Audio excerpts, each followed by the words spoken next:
Engineer साहब plinth beam क्यों देते हैं? अच्छा, प्लिंथ बीम हम इसलिए प्रोवाइड करते हैं जैसे जितना भी आपका बिल्डिंग का लोड है ना वो इजिली डिस्ट्रीब्यूट हो पाए। कैसे ये लोड आपका डिस्ट्रीब्यूट होगा, आइए मैं आपको बताता हूँ। जैसे इसके ऊपर जैसे कुछ भी आपका लोड आ रहा है, ब्रिक का लोड आ रहा है मान लीजिए, क्योंकि प्लिंथ बीम के ऊपर आप कभी भी देखेंगे तो ब्रिक वर्क होता है, ठीक है। तो प्लिंथ बीम के ऊपर जितना भी ब्रिक वर्क का लोड आ रहा है वो क्या है कि इजिली आपका कॉलम के थ्रू अर्थ पे चला जाता है, इसलिए हमें प्लिंथ बीम प्रोवाइड करना चाहिए। आइए मैं आपको प्लिंथ बीम की कुछ इन्फॉर्मेशन देता हूँ। सबसे पहले क्या है कि प्लिंथ बीम की जो साइज है वो हमें क्या 9 इंच बाई 12 इंच की रखनी चाहिए। ये आप ध्यान पे रखिए, ये मिनिमम साइज है 9 इंच बाई 12 इंच की।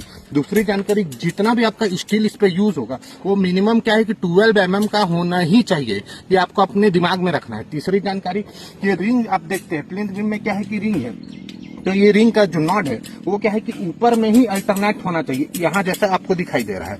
चौथी जानकारी, जब भी आप प्लिंथ बीम जैसे देंगे तो ये जो आपका रॉड आया हुआ है ये यहाँ पे बैंड होना ही चाहिए कॉलम के जंक्शन पे। चल गया ना आपको पता? ऐसे मेरे वीडियो को फॉलो करिए। Thank you.